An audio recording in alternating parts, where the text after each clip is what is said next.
Hajime was born in the slums, and by the time he hits 29, he's seen enough monsters, empty wallets, and cheap ale to make a priest lose faith. Now he's a silver rank adventurer living in Komai village, a guy who literally raids dungeons for meat so his neighbors don't starve. Who needs gym memberships when your daily routine is fight monsters for groceries? During another protein haul, Hajime spots a tiny girl about to become slime food. He swoops in, slices the goo, and finds out her name's Rirui. Turns out her parents bailed, so she's trying to make it on her own. Respect the hustle, but Olive from the guild says the orphanage can't take her in since she's not local. Bureaucracy, even in fantasy worlds, never changes. Trying to prove herself, Rirui charges at a full my-grown wolf like she's speed running her funeral. Hajime saves her again, and finally sighs, guess I'm her guardian now. But when night hits, things take a sharp turn. Rirui suddenly grows into a very healthy adult woman. Hajime's jaw drops so fast it probably took damage. Yet by morning, she's back to being a kid. Either puberty hit the turbo button or this girl's from another species entirely. Olive does the digging while Hajime tries to keep Rirui from sulking herself into malnutrition. She refuses to eat until she's useful, so Hajime shows her the slime killing trick. One swing, done. It's oddly wholesome, watching the same man who raided dungeons for meat now teach a kid how to whack jelly monsters. On the way home, Rirui grabs Hajime's hand. Cute, right? Well, Olive soon finishes her research and realizes something terrifying.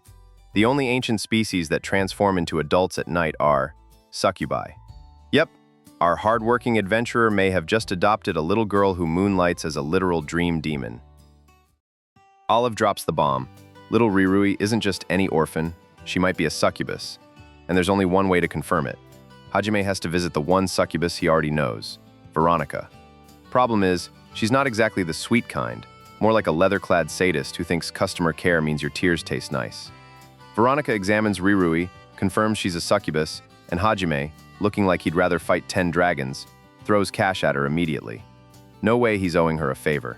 That's an IOU you don't survive. But the next morning, Veronica's got a new idea. She offers to take Rirui under her wing.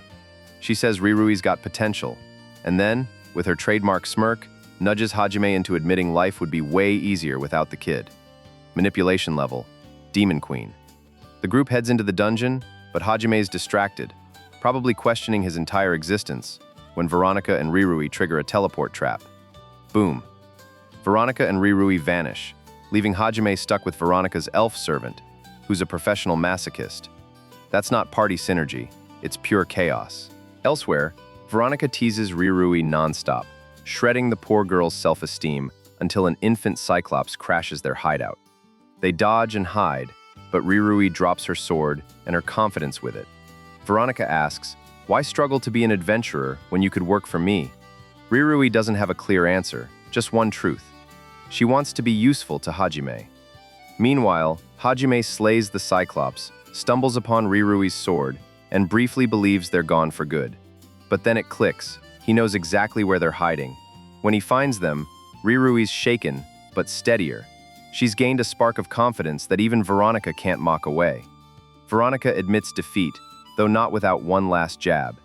She tells Hajime that if he ever does anything inappropriate with Rirui's adult form, she'll personally make sure he regrets being born. Hajime just sighs, because in his life, even victory comes with trauma. Rirui spots a sketchy merchant selling something called a good luck egg. Naturally, Hajime thinks it's a scam. Naturally, Rirui buys it anyway. Now she's sitting by an egg like she's got maternal instincts and time to waste. Meanwhile, Hajime runs into another damsel in slime stress, a tiny dwarf girl named Anyango. He saves her before breakfast and discovers she's got a habit of running into dungeons like she's got a death wish. Her poor grandma can't keep up anymore, so Hajime gets volunteered as the new babysitter. Anyango dreams of mastering fire spirit magic to become a blacksmith. Big ambitions for someone whose biggest weapon so far is stubbornness. Hajime brings her into the dungeon, rescues her again from some boar monsters, and earns the cool older guy badge. Problem is, Rirui sees this bonding and starts leaking succubus energy like Wi-Fi gone wrong. Hajime's first thought? Veronica's after me again. Poor man's trauma runs deep. But Rirui's got her own goals. She wants to use magic too.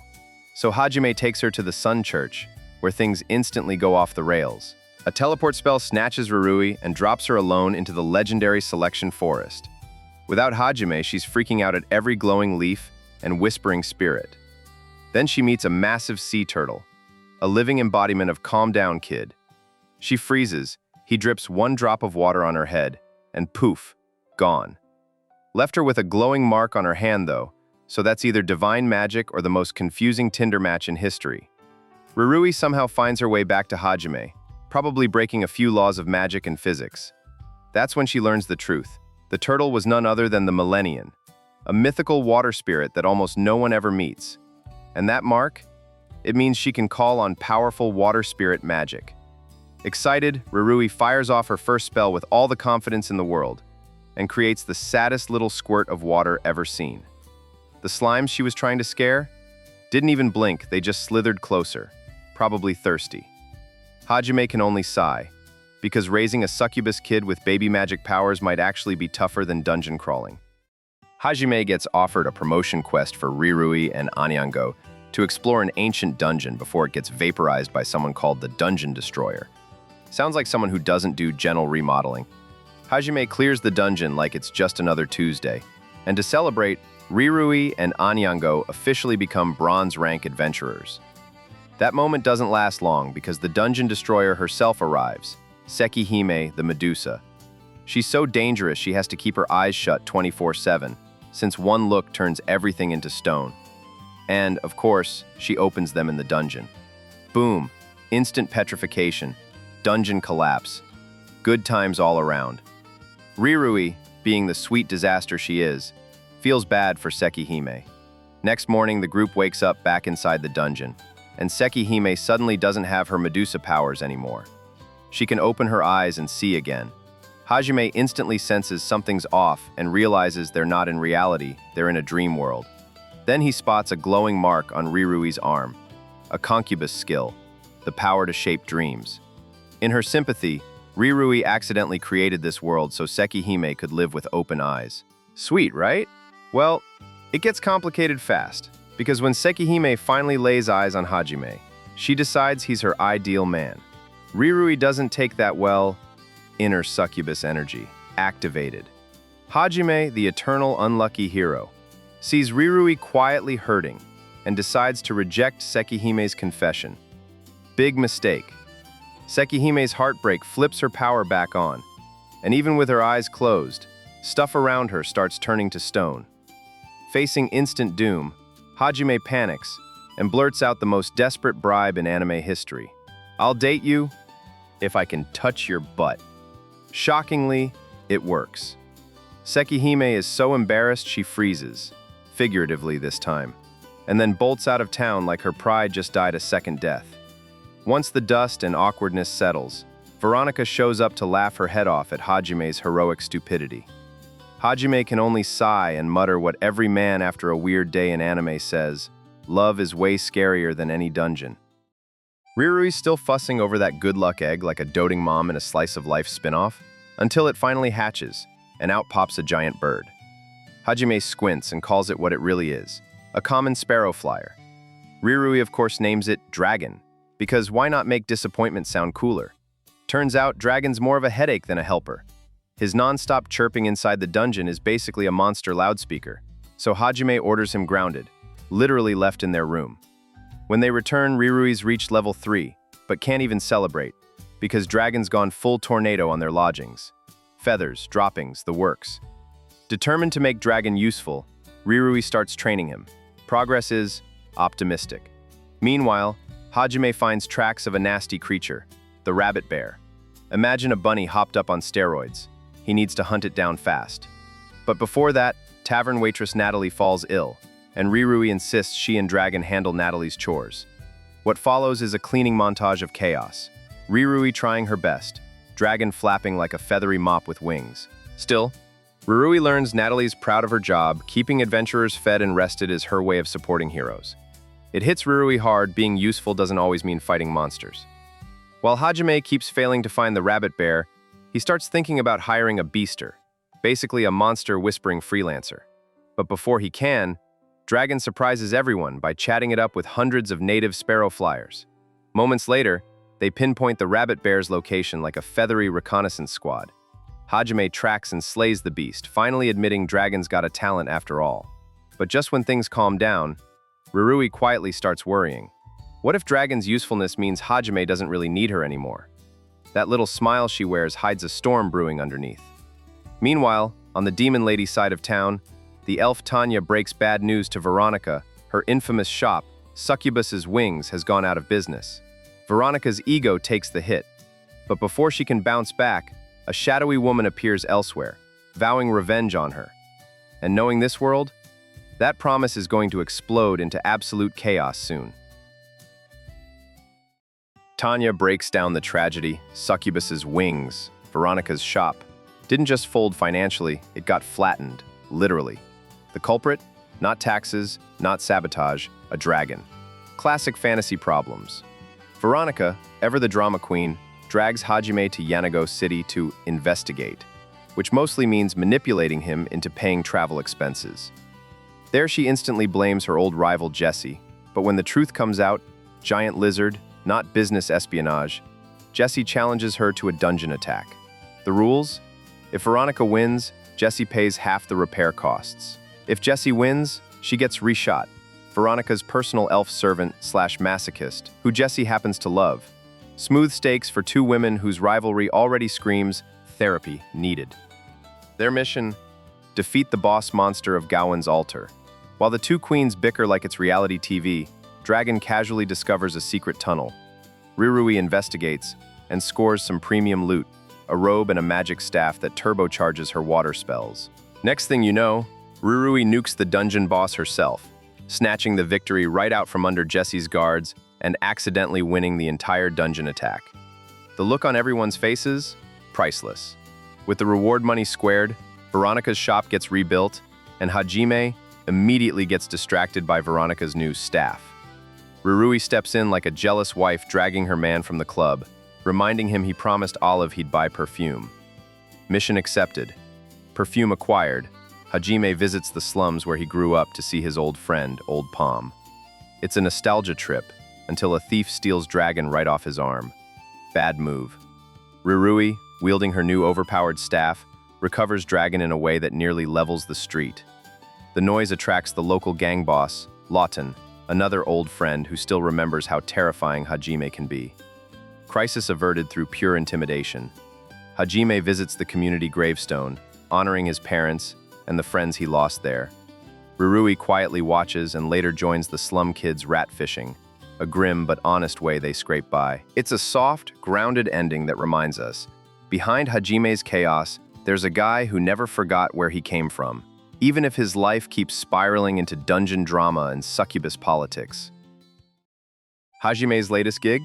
Playing bodyguard for a scholar who looks more like he should be grading papers than facing dungeon monsters. And if that wasn't enough, the scholar's daughter, Kako, and Rirui take one look at each other and instantly decide, yeah, enemies for life. During their crawl through the dungeon, the scholar proves he's not just dead weight. He starts explaining how studying patterns can reveal profitable, or deadly, trends in monster behavior. Rirui pretends she's not impressed, but when the guy casually mentions that slimes can sometimes drop jewels instead of eyeballs, she's basically sold. Turns out the dude's not a full-time genius. He's actually a farmer, doing side research to support his family. Kinda noble, right? Meanwhile, Kako's having a rough time. Some adventurers start mocking her dad for being a chicken beaster, but her mood shifts fast when she overhears Rirui praising his smarts. One compliment and suddenly, Kako doesn't feel like hiding behind a backpack anymore.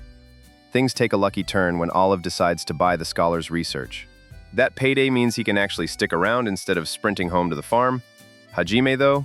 Poor guy is stuck with nothing but tiny annoying jobs while Rirui ends up working with Olive and Onyango at the guild. But the teamwork high doesn't last long. Rirui starts comparing herself to Onyango, realizing she's got a weak body and can't even read or count properly. Olive steps in with some hard truth. Even basic skills are valuable. Everyone starts somewhere. And as a reward for her effort, Olive asks Hajime to send Rirui to school. That's where fate throws a curveball. Guess who ends up teaching her to read? Yep, it's Kako. Rirui's losing her mind with rage at first, but to everyone's surprise, she actually takes it seriously. She wants to become a better adventurer, and even Kako can respect that. By the end, the scholar's over the moon. His daughter isn't just helping others, she's finally making friends. Who knew the real dungeon was the friends we made along the literacy journey? We next see John from the village watch acting like he owns the place, warning Hajime not to get too big for his boots. Hajime mostly shrugs it off, but quickly figures out the real reason for John's attitude. The guy's crushing hard on Natalie and hates that Hajime's living at her tavern. Jealousy level, maximum. John straight up swears he'll never accept Hajime as one of their own, since he's still just a newcomer. Hajime doesn't get the drama, but the village sure does, especially once Olive bursts in with some bad news. A quasi-calamity monster called the Spikosaurus has appeared nearby. That's the kind of thing that takes a full silver rank adventurer party to deal with. Hajime technically qualifies as a pure silver, a little stronger, but even he's cautious about picking that fight. Of course, John tries to mock him for being scared, and immediately gets thrown out by his own father. Total critical hit to pride.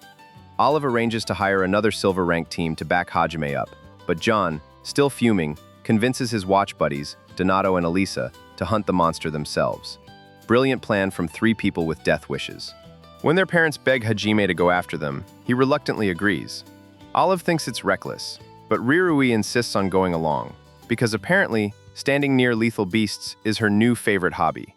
As expected, the trio bite off way more than they can chew. The Spikesaurus has Jan cornered, and seconds from becoming Dinosaur Chow when Hajime bursts in and cuts it down like an absolute legend. Even Jan, covered in mud and ego wounds, admits Hajime's someone truly worth admiring. But before they can celebrate, fate hits harder than any monster swing.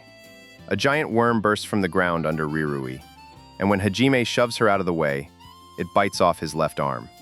In pure one-handed rage, Hajime activates War God's Crimson Flow, his blood literally igniting as he rips the worm's head clean off. The battlefield falls silent. The monster's dead, but so is Hajime's arm. Rirui's shaken to the core, blaming herself for his loss, because in this world, survival always comes at a price. Hajime's missing arm becomes the talk of the guild, because when you're a pure silver adventurer, losing a limb is basically everyone's problem. The main adventurers guild sends word to Olive, restore him, by any means necessary. No pressure, right? Back in the village, Hajime's more worried about Rirui than himself. She's completely vanished since the accident. It doesn't take long before he catches on. The girl thinks she ruined his career. Cue Hajime dragging her out on a basic herb-gathering quest, just to prove he's still got it. Rirui breaks down, promising to become strong enough to support him one day. Hajime just smiles. She might trip over every root in the forest, but she's got spirit. Meanwhile, help arrives from an unexpected place.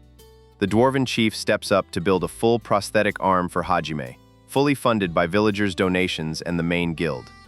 The thing's so advanced it could probably arm wrestle a troll.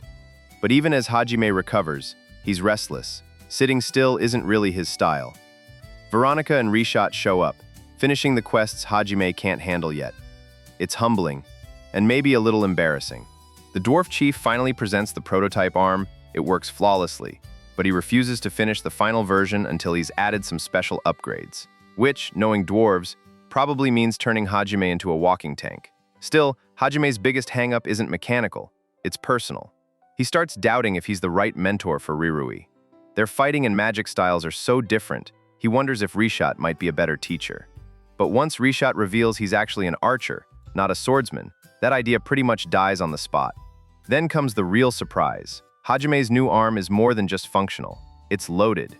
He's got a rocket punch and a grappling hook built right in, basically turning daily adventuring into a mecha fan's dream. When a wild wolf suddenly attacks, Rishat's bow proves useless at close range. Hajime realizes one thing fast. If Rirui's going to survive in this world, he's the one who'll have to teach her, even if it means doing it one metal-fisted punch at a time. We kick off with Veronica's backstory. Growing up in the slums, she always envied women with long, beautiful hair. So yeah, her current perfect locks? They're kind of personal. Tanya's starting to worry, though. Veronica's been spending way too much time adventuring in Kamai, when she's supposed to be running her shop in Yanago. But for Veronica, the adventurer life's got more thrill than sales tax ever will. Meanwhile, Rirui's got new goals. She doesn't just want to swing a sword. She wants to control men the way Veronica seems to without even trying. Veronica gives her the secret technique, grow your hair longer. Simple, right? She then turns that same attention on Hajime, declaring his hair's gotten messy and she's taking charge. Midway through the haircut, Hajime falls asleep. Classic. So Veronica packs up and leaves for the day. Big mistake. Rirui, trying to be like her idol, decides to help by trimming more while Hajime sleeps. The result? A disaster so bad she panics and shaves him completely bald just to even it out. When Hajime wakes up shiny-headed, he instantly assumes Veronica did it and absolutely loses it. But before he can confront her, fate throws in a distraction. A hawk kite spider snatches Veronica right off the ground. Hajime charges after it, furious and ready to rescue her, and maybe scold her later. In the fight, Hajime gets knocked into a canyon, leaving Rirui to step up. She finds Veronica tangled in a massive spider web, trapped by, you guessed it, her long hair. The hawk kite comes back for round 2, and though it's clearly killing her inside, Veronica slices her own hair short to free Rirui. Hajime climbs back just in time to finish the fight, slaying the spider with pure rage and steel. He and Veronica start arguing immediately, until the truth comes out. It wasn't Veronica who shaved him bald, it was Rirui. Cue instant karma and one furious bald mentor. Later, Veronica looks at her chopped hair in the mirror, realizing maybe happiness isn't about what's long and shiny, it's about who you've become. And for now, Veronica's staying an adventurer. Rirui's getting frustrated. Hajime still treats her like a kid sister instead of a woman. So, Veronica drops some spicy advice about a forbidden charm called Mystic Eye, a technique that can hypnotize men, at least temporarily. But even with that temptation, Rirui refuses to use it on Hajime. If it's not real love, it's not worth having. Still, curiosity's a beast of its own.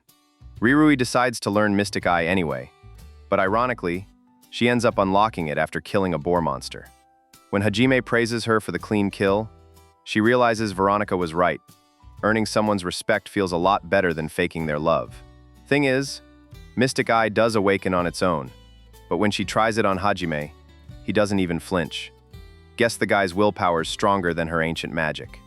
With the Festival of the Deer God coming up, the girls, Rirui, Anyango, and Kako, decide to run a meat stall using ingredients straight from the dungeon.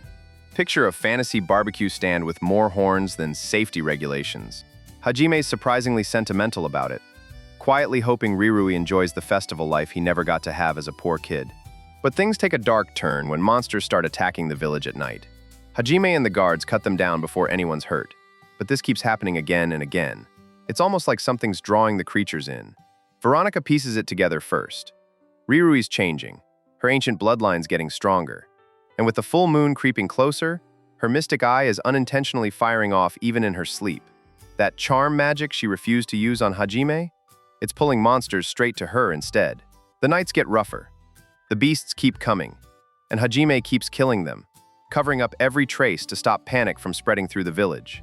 He hides the truth from everyone, even from Rirui herself, because she'd blame herself instantly. By sunrise, the festival music plays like nothing's wrong, but Hajime's eyes say otherwise. Protecting Rirui isn't just a job anymore, it's personal. And this time, love might be as dangerous as any monster in the dungeon. After spending every night cutting down monsters like a one-armed legend, Hajime finally collapses and falls asleep, and that's when the dreams hit. He remembers his old friends, Ricky and Booby. Ricky always said he wanted to become an adventurer in some quiet countryside. Booby's dream? To get married. Hajime wakes up realizing that somewhere between then and now, life got a lot harder than either of them imagined. Meanwhile, trouble's still brewing. Natalie notices something glowing on Rirui's wrist, her newest skill mark, and it's pulsing in sync with the nightly monster attacks. She puts 2 and 2 together and suspects Hajime's been covering it up to protect Rirui from the truth. Olive's worried too, so Natalie decides to spill everything to the others. When Hajime finds out, he braces for backlash, but instead everyone agrees to protect Rirui together. Even Hajime can't hide the shock. For once, he's got backup that believes in him. Then, on the morning of the full moon, Rirui's gone, vanished. Panic spreads fast, and everyone starts searching the forest. But Rirui's not kidnapped, she's hiding, having overheard that the monster attacks were her fault. She thinks if she stays away, everyone will finally be safe. Of course, fate laughs at that plan. Even in broad daylight, monsters start swarming toward her. Just when it looks bad, the villagers and Hajime charge in, weapons drawn, ready to fight by her side. For the first time, Rirui sees it clearly. No one blames her. Not even the guy she thought she'd ruined. The monsters fall, the moon fades, and the festival finally begins. Rirui goes right back to the stall, smiling as she serves dungeon-grilled meat like nothing happened. And then, the moment no one expected, the deer god himself appears, blessing her with something called a lucky star. Maybe not a power-up, but definitely a miracle. After everything, the guilt, the fights, the sleepless nights, Rirui just laughs and says this is her best day ever. And for Hajime, seeing her smile like that, it's worth every battle scar.